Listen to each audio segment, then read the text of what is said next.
Assalamualaikum warahmatullahi wabarakatuh. Baiklah anak ibu sekalian, pada kesempatan kali ini kita berjumpa lagi dengan mata pelajaran kimia. Sebelumnya kita sudah membahas tentang klasifikasi materi. Pada kali ini kita akan membahas tentang perubahan materi. Adapun kompetensi dasar dari pelajaran kita ini adalah memahami perubahan materi dan pemisahan campuran. Tujuannya adalah untuk mengidentifikasi antara perubahan fisika dan perubahan kimia. Untuk memulai mata pelajaran ini kita awali dengan berdoa. Berdoa mulai. Berdoa selesai.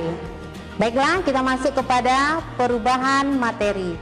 Apakah itu perubahan fisika dan apakah itu perubahan kimia? Untuk memahami perbedaannya, kita lakukan percobaan yang sederhana ini. Alat dan bahannya diantaranya, yang pertama es batu, yang kedua adalah lilin, yang ketiga kertas, kemudian nampan dan korek api. Perubahan materi itu ada dua, yang pertama perubahan fisika, yang kedua perubahan kimia. Untuk membedakan antara perubahan fisika dan perubahan kimia, kita lakukan percobaan sederhana berikut ini. Yang pertama adalah perubahan fisika. Contohnya es batu yang mencair. Jika es ini dikeluarkan dari freezer, maka lama-kelamaan dia akan mencair. Nah, itu terjadi perubahan fisika karena tidak menimbulkan zat atau materi yang baru. Yang kedua adalah perubahan kimia. Contohnya adalah kertas yang dibakar. Ketika kertas dibakar, maka akan terjadi beberapa ciri-ciri. Yang pertama, terjadi perubahan warna pada kertas, kemudian akan timbul gas, dan nanti akan terbentuk endapan berupa abu dari kertas. Jadi perubahan kimia adalah perubahan yang menghasilkan zat baru. Bagaimana dengan lilin yang dibakar? Ketika lilin dibakar, maka akan terjadi dua perubahan sekaligus, yaitu perubahan fisika dan perubahan kimia. Perubahan fisikanya terletak pada ketika lilin meleleh, lama-kelamaan dia akan membeku lagi ke bentuk semula.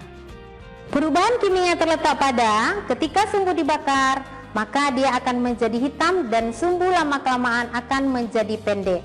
Nah, itulah perubahan kimia yang terjadi pada lilin yang dibakar. Apakah anak ibu sudah mengerti semuanya? Untuk melihat seberapa jauh pemahaman anak ibu tentang materi ini, coba kalian kerjakan beberapa soal berikut ini.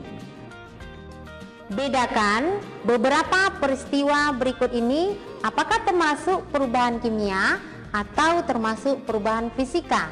1. Besi berkarat. Kedua, beras ditumbuk menjadi tepung beras. Yang ketiga, buah membusuk.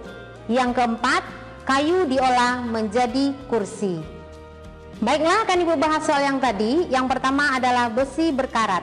Itu termasuk perubahan kimia karena menghasilkan zat baru. Yang kedua, beras yang ditumbuk menjadi tepung beras itu termasuk perubahan fisika karena tidak menghasilkan zat baru. Yang ketiga adalah buah yang membusuk. Itu termasuk perubahan kimia karena terbentuknya zat baru. Yang keempat, kayu yang diolah menjadi kursi itu termasuk perubahan fisika. Jadi, kesimpulan materi kita pada kali ini yaitu perubahan fisika adalah perubahan yang tidak menghasilkan zat baru. Sedangkan perubahan kimia adalah perubahan yang menghasilkan zat baru. Baiklah anak ibu sekalian, demikianlah materi kita tentang perubahan materi pada kali ini. Untuk materi berikutnya, tolong dibaca dan dipahami tentang pemisahan campuran. Mudah-mudahan anak ibu semuanya paham. Assalamualaikum warahmatullahi wabarakatuh.